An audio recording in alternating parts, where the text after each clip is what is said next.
Merci d'être sur la télévision. Labari poursuivra ce journal de ce jour, dimanche 19 mars 2017. Mesdames, Messieurs, bonsoir et bienvenue à tous. Le cimetière musulman de Yantala a fait l'objet ce matin d'une opération de salubrité publique. Très tôt, les membres de l'Association nationale de jeunes intègres ont convergé vers ce lieu où reposent des musulmans afin de le rendre propre comme le recommande la religion musulmane. Le compte rendu avec Adam Ousmana et Chebou Guisso. Dernière demeure de tout être humain sur Terre, le cimetière a constitué le cadre de cette opération de salubrité à l'actif de l'Association des jeunes intègres. Un choix qui n'est pas fortuit pour cette opération, la première du genre menée par ces jeunes de la capitale. Cette opération a été suscitée par nos objectifs d'abord, puisque notre part de contribution que nous pourrions apporter au plan régional et national est de pouvoir amener les jeunes à pouvoir contribuer au développement national. Le choix de cimetière a été suscité par le fait que c'est notre dernière demeure. Nous devons, nous jeunes, emboîter le pas à le rendre propre, puisque demain nous sommes appelés aussi à être ici. Si nos jeunes frères comprennent dès aujourd'hui qu'ils doivent rendre en tout cas le cimetière de Yantala propre, ce qui veut dire que nous serons en sécurité, en tout cas dans notre dernière demeure. C'est de ça qu'il s'agit. Nos objectifs, en tout cas, c'est de pouvoir montrer à la jeunesse que de près ou de loin, nous pourrions apporter notre contribution, en tout cas, à la construction nationale. Une initiative louable mise à profit par les membres de l'association pour lancer un appel. La majorité de ce travail a été fournie par nous-mêmes, mais quand même, il y a des personnes physiques qui ont apporté leur contribution. Maintenant, de ce reste, les personnes morales, je dirais non, peut-être parce que jusqu'à présent, ils ne sont pas convaincus, mais quand même, nous continuons à faire appel à ces personnes morales-là pour qu'ils puissent penser que nous sommes en train d'agir dans le bon sens et en tout cas de pouvoir aussi conscientiser la jeunesse dans un cadre émergent et dans une politique de construction nationale pour qu'ensemble nous puissions mener en tout cas la mission, comme nous avons eu à le dire, agir pour agir. Donc nous allons agir pour agir. C'est pour dans l'optique de pouvoir montrer à la jeunesse que nous pourrions être utiles à la société, quelles que soient nos conditions sociales. À noter que ces jeunes sont appuyés dans cette opération sanitaire par quelques associations sœurs et de bonnes volontés. Qu'Allah récompense les uns et les autres pour leurs œuvres. Amen. La situation de l'école publique au Niger est une des principales préoccupations de tout le monde, notamment des parents d'élèves. L'année scolaire 2016-2017 est à son deuxième trimestre déjà. Sur le plan éducation, rien n'est fait. À 3 mois de la fin de cette année, les parents d'élèves appellent le gouvernement et les syndicats au dialogue pour sauver ce qui peut l'être. Reportage Arita Sala et Ibrahim Abdou. L'école nigérienne est complètement à terre depuis la rentrée scolaire, que des perturbations dans ce secteur dues aux grèves perlées des élèves et des enseignants.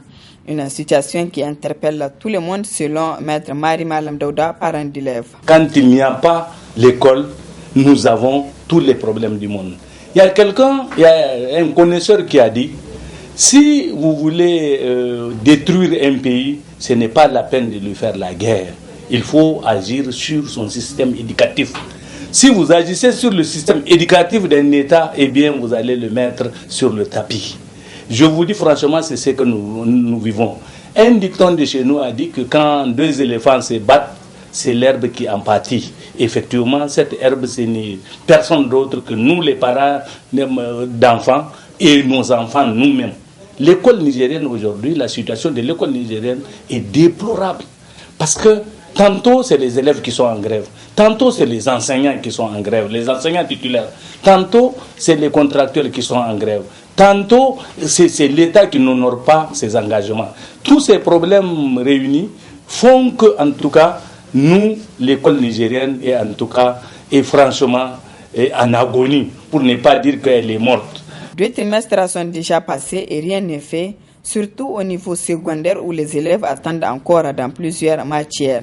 Ce qui amène les parents d'élèves à mettre en garde le gouvernement quant à une probable année blanche. Le système, aujourd'hui, l'État a une grande faute, les contractuels ont une grande faute, et aussi même les autres. Parce que peut-être que dans ce comportement, il y a des gens dans l'ombre que nous ne comprenons pas. Nous, les parents, nous voulons que les enfants aillent à l'école. Mais attention, madame, là où les gens vont nous voir, où ils n'ont pas l'habitude de nous voir, c'est quand ils vont nous déclarer une année blanche. S'ils déclarent une année blanche, madame, messieurs, ils nous verront. Les parents d'élèves. Que ce soit nous, les parents d'élèves, nous allons nous organiser. Que ce soit l'État, que ce soit les contractuels, que ce soit les autres enseignants. Si on nous déclare une année alors que beaucoup de parents ont payé l'école pour leurs enfants et d'autres sont en train de payer avec les COSES, donner les trucs de papier, tout ça, et en pleine année comme ça, nous ne tolérerons jamais qu'on nous déclare une année blanche. Ça, ce qui se dessine à l'horizon, c'est cette année blanche-là. En tout cas, elle n'aura pas lieu. Elle n'aura pas lieu. Je ne vois pas quelqu'un qui va prendre cette décision impopulaire pour nous rendre l'année blanche. Il y a une possibilité peut-être de proroger l'année. Le système éducatif nigérien est malade. Une des situations qui peut nuire au développement du pays avec son taux élevé déjà des analphabètes. Et pour parler de cette situation dans laquelle se trouve actuellement l'école publique au Niger, nous recevons sur ce plateau M. Aliou Oumarou. Il est le président du Conseil national de la jeunesse. Aliou, bonsoir. Bonsoir Hassan. Et merci d'avoir accepté notre invitation pour justement parler sur la situation de l'école. Une situation qui est à l'actualité au Niger avec différentes réactions de toutes les structures. Et vous, en tant que Conseil national de la jeunesse, cette situation vous interpelle? Eh oui, je pense que si vous avez suivi la semaine dernière, nous avons entrepris un certain nombre de démarches auprès des acteurs concernés, notamment les organisations syndicales.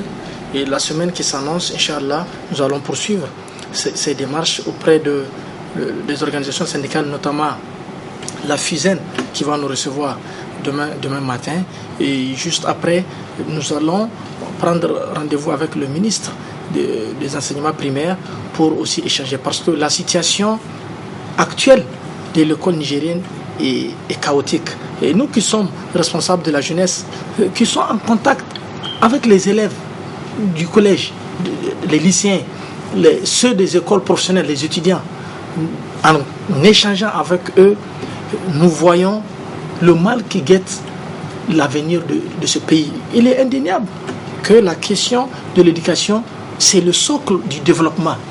Donc aujourd'hui, il est facile d'indexer X, Y, mais nous sommes tous responsables, que ce soit le gouvernement, les organisations syndicales, les contractuels et les populations nigériennes, tout le monde est responsable, y compris les organisations de la société civile, les parents d'élèves.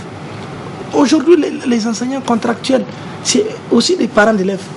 Donc vous imaginez que personne ne veut voir l'école aller tout droit dans le mur, parce que la situation, elle est déplorable. La question de la baisse du niveau ne s'explique même pas. Causez un peu avec nos étudiants, vous allez vous rendre compte de la gravité. L'école a été bradée, et cela ne date pas d'hier ou d'avant-hier, ça date de très longtemps. Les 20 dernières années, on a laissé l'école nigérienne à la main des gens qui n'ont aucun souci pour le devenir de ces enfants. Donc il va falloir que les différents acteurs se ressaisissent. Le vin, il est tiré, il faut le boire. Il faut que du côté du gouvernement, qu'ils puissent faire des concessions, du côté des organisations syndicales, qu'ils pensent aussi à l'avenir de ce pays, à l'avenir de ses petits frères, de ses enfants, pour que, avant la rentrée prochaine, donc après les congés, qu'on puisse dire qu'une solution durable a été trouvée. Tout à l'heure, Hassan, vous avez suivi ce parent d'élève qui disait le gouvernement et les autres acteurs vont nous trouver dans la rue si jamais ils décident de faire une année blanche. Nous, on ne pense même pas à ça. Les années blanches, ça fait plus de 15 ans, on n'en a pas parlé. On ne veut pas revenir dans ce monde d'années blanches. Le gouvernement, je pense que sur la question d'évaluation et autres. Il y a un mécanisme, il y a des lois et règlements dans ce pays qu'il faut simplement respecter. Et je pense qu'autour de chaque ministre, il y a un certain nombre de techniciens qui sont payés pour orienter, pour conseiller les ministres. Il faut qu'ils les écoutent. De l'autre côté, les organisations syndicales aussi doivent aller doucement. Mais le gouvernement a sa part de responsabilité. Comment vous pouvez comprendre qu'on dise que quelqu'un il donne cours, après 3 ou 4 mois, il n'a pas ses salaires. Vous prenez juste les enseignants contractuels qui ont été recrutés à la fonction publique, c'est du secondaire. Ils ont eu leur matricule, donc en novembre, décembre dernier, mais ils n'ont eu qu'un seul salaire depuis lors. Donc, plus de 3 mois, les gars n'ont pas de salaire. Comment voulez-vous que ce monsieur qui est en brousse, qui n'a même pas souvent 5 francs pour communiquer avec sa famille, qu'il laisse souvent à Niamey ou dans d'autres villes, vous voulez qu'au nom du patriotisme, qu'il puisse rester? Sincèrement, il faut que nous revoyions les choses. C'est pourquoi au niveau du Conseil de la jeunesse, nous avons pris cette décision d'aller rencontrer tous les acteurs, un à un, sans culpabiliser X ou Y, parce que c'est ça aussi le rôle du médiateur. Sans inculper quelqu'un, il faut aller l'écouter et voir comment on peut ramener tous ces acteurs autour d'une table, négocier et puis sortir le Nigérien de cette crise. Effectivement, dans cette lancée, Président, vous avez rencontré déjà les responsables du SINASEP. Et qu'est-ce qu'ils vous ont dit concrètement? Vous êtes convaincu de leur argument? Vous savez, c'est bien ce que nous avons fait. Et moi, j'étais surpris, en tout cas, d'entendre certaines situations que ces derniers vivent. Récemment d'ailleurs, le secrétaire général adjoint a été arrêté par la police judiciaire. Nous ignorons encore les causes de cette arrestation. Nous pensons que l'État doit aller doucement. C'est-à-dire qu'avec la crise, il faut aller doucement pour éviter encore les autres de surgir. Mais l'un dans l'autre, quand nous avons rencontré le secrétaire général du SINASEP, qui était très heureux de nous voir, en tout cas à leur porte, qui nous disait, Dieu merci, aujourd'hui, beaucoup d'acteurs ont perdu leur crédibilité et ils sont fiers, eux, de s'associer à nous, de nous accompagner pour sortir de cette crise. Nous avons entendu beaucoup de situations, mais pour le moment, nous n'allons pas vite tirer de conclusions, dire que c'est eux qui ont raison ou que c'est le gouvernement qui a tort, en attendant de rencontrer demain la FUSEN et de la même semaine la partie gouvernementale. Et Inch'Allah, on fera appel à vous pour faire une synthèse et nous souhaiterons que tous les autres acteurs, les leaders religieux, la chefferie traditionnelle, que tout le monde s'associe, les organisations des femmes s'associent dans ce mouvement pour trouver une solution, en tout cas durable, pour que le seul trimestre qui reste, que les gens puissent se concentrer et puis donner une éducation de qualité à nos enfants. Oui, aujourd'hui, la situation, tout le monde est responsable de cette situation dans laquelle se trouve l'école actuellement publique au Niger. Et selon vous, cette médiation que vous êtes en train de mener actuellement, vous pensez qu'elle va aboutir? Nous sommes les enfants, en tout cas issus de l'école publique. Nous croyons à l'école publique. Et je veux juste vous donner un exemple. Comment voulez-vous que j'ai appris avec Halidou, une enseignante qui était d'abord volontaire, et ensuite contractuelle. À l'heure actuelle, elle n'a pas de matricule. Elle a vu des élèves qu'elle a enseignés qui aujourd'hui ont leur matricule. Cela veut dire que les populations aussi sont responsables. Ça veut dire que quand il y a ouverture de concours, quand il y a recrutement, c'est eux qui défilent chez les hommes politiques, c'est eux qui défilent chez les leaders politiques pour, de manière souvent injuste et injustifiée, avoir un matricule. Donc, vous voyez que la question, elle nous concerne tous et toutes. Tout le monde est responsable dans cette situation. Donc, il va falloir qu'à un moment, que les gens s'arrêtent, organiser définitivement le secteur éducatif et puis espérer un développement. Parce que nous rentrons dans cette médiation ensemble. Pourquoi? Le niveau que nous voyons aujourd'hui de nos jeunes frères, quelle relève on prépare? Ça va être la catastrophe. Ça veut dire qu'on va arriver à un moment où il n'y aura plus de remplaçants de ceux qui dirigent. Parce que les gens n'ont aucun niveau. Donc c'est une obligation pour tout un chacun, pour tout acteur, pour tout citoyen, de s'investir en tout cas dans ce combat pour trouver une solution durable à cette crise de l'école nigérienne. Donc, à vous comprendre, les conséquences vont se faire sentir dans les décennies à venir. Mais, bien sûr, regardez, il y a de cela 15 ans, ou 20 ans même, lorsqu'on a amené la question du double flux. Malheureusement, nous, on quittait l'école primaire, on ne l'a pas vécu. D'abord, c'était le double flux, où le matin, certains vont à l'école, l'après-midi, d'autres vont. Ensuite, c'est la question du volontariat, de la contractualisation. Avant-hier d'ailleurs, notre pays voisin, le Burkina, ils ont recruté à la fonction publique tous les agents contractuels. C'est une très bonne chose. Il faut que le Niger aussi aspire à cela. Le gouvernement a pris un certain nombre d'engagements aux organisations syndicales. Il faut que le gouvernement les respecte. Et si des situations font que le gouvernement n'arrive pas à les respecter, l'essentiel c'est de les appeler, échanger avec eux et dire les contraintes. Aujourd'hui, nous avons des contraintes sécuritaires, ce n'est un secret pour personne. Nous avons des contraintes qui sont climatiques, ce n'est un secret pour personne. Donc il va falloir juste dialoguer et respecter sincèrement celui-là qui se donne de manière bénévole. Un contractuel, c'est quand même un bénévole. Donc donnez-lui le maximum de respect pour qu'il puisse se conforter et exercer ce métier. Oui, la situation actuelle de l'école nigérienne, et Monsieur le Président, est-ce qu'il ne serait pas possible d'envisager une conférence nationale sur l'éducation au Niger? Sincèrement, il le faut. Sincèrement, il faut que toutes les forces vives de la nation puissent être regroupées et discuter de cette crise qui mine l'école nigérienne. Il y a eu plusieurs forats. Des recommandations ont été faites. Malheureusement, ces recommandations n'ont pas été exécutées. Il va falloir aussi que le secteur éducatif soit dépolitisé. C'est très important. Il n'est pas question que dans une école ou que dans une classe, on parle politique. Il n'est pas question que dans une organisation syndicale, on parle politique. L'étiquetage de X ou de Y, ça a toujours été ainsi. Dans tous les régimes que nous avons connus dans ce pays, lorsque vous êtes de l'autre côté, vous revendiquez, on vous taxe d'être proche d'un parti politique. Mais il va falloir qu'une sérénité revienne et que personne ne puisse avoir le droit de parler politique. À l'école, ce n'est pas normal. Quel héritage on veut donner? Quelle éducation, quelle morale on veut donner à nos enfants, à nos petits frères? Vraiment, nous interpellons tout un chacun et nous vous demandons, vous, la presse, vous faites un boulot extraordinaire, c'est de continuer. Continuez à sensibiliser les populations, continuez à sensibiliser les acteurs de la société civile qui ont un rôle important aussi à jouer dans cette crise qui mine l'école nigérienne. Oui, donc, pour finir avec cette question, quel est votre mot à l'endroit des enseignants, des parents et des autorités et même des élèves? Moi, je pense que nous devons profiter de ce congé de Pâques pour aplanir cette situation.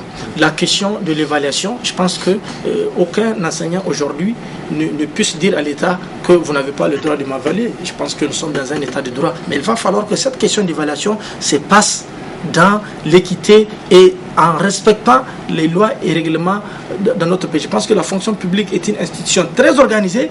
Il va falloir faire les choses sur la base des règlements en vigueur. Maintenant, par rapport aux enseignants, je pense que c'est important pour tout un enseignant de se former davantage. L'enseignant lui-même doit se former. Mais lorsqu'on prend quelqu'un qui n'a aucun niveau, qui n'a aucun diplôme, et c'est lui, parce qu'on pense que l'enseignement est devenu un métier vulgaire où n'importe qui peut se lancer là-dedans, les conséquences, nous les vivons aujourd'hui. Donc il faut que les enseignants se ressaisissent. Et d'ailleurs, lorsque nous avons échangé avec le SINASEB, il n'a jamais été contre l'évaluation, mais ils ont juste demandé que cela se fasse dans les règles de l'art. Maintenant, s'il faut sanctionner aussi, parce que s'il faut sanctionner, il ne faut pas sanctionner X et laisser Y.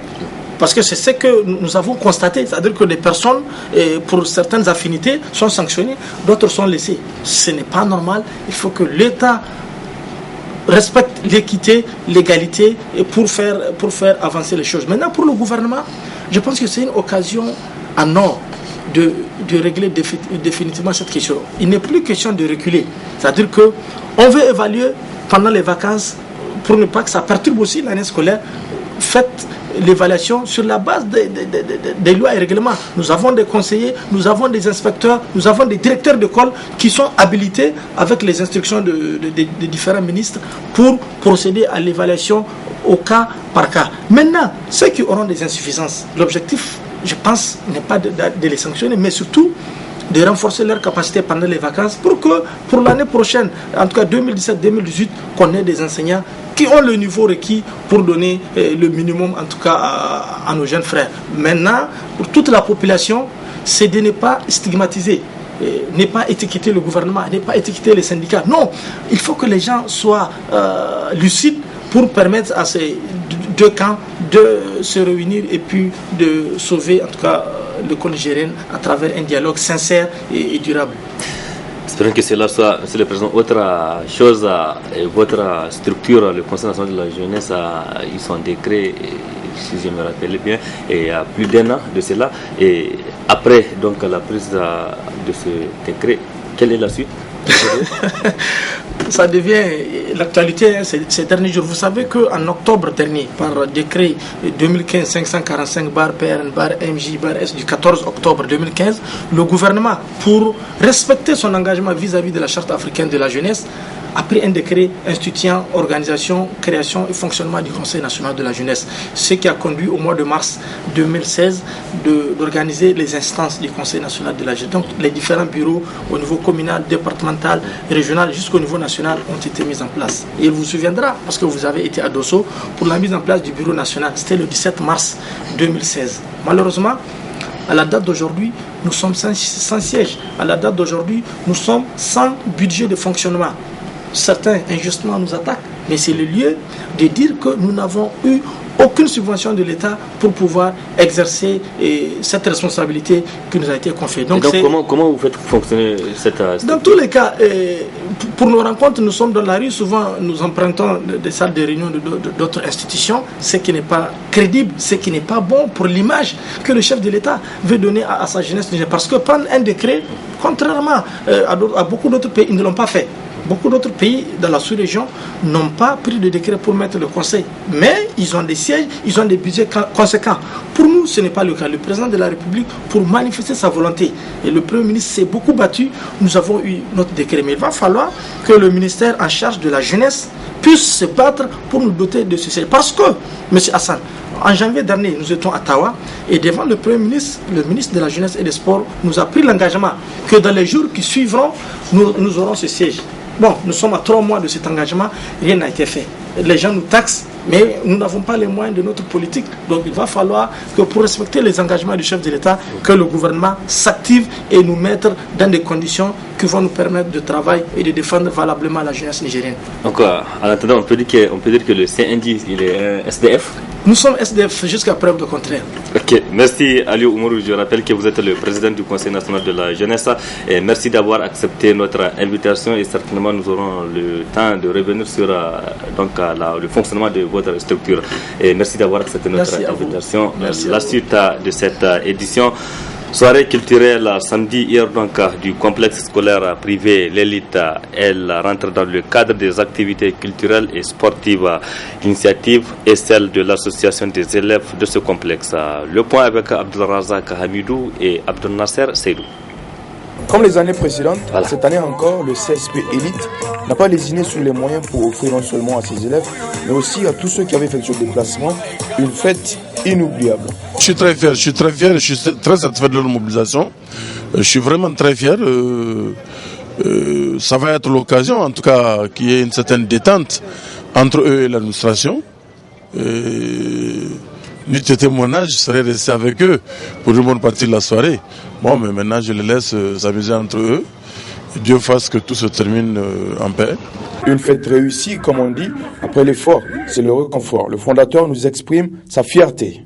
J'ai été satisfait par vos résultats de l'évaluation du premier semestre et j'ai pris l'engagement, plaise à Dieu.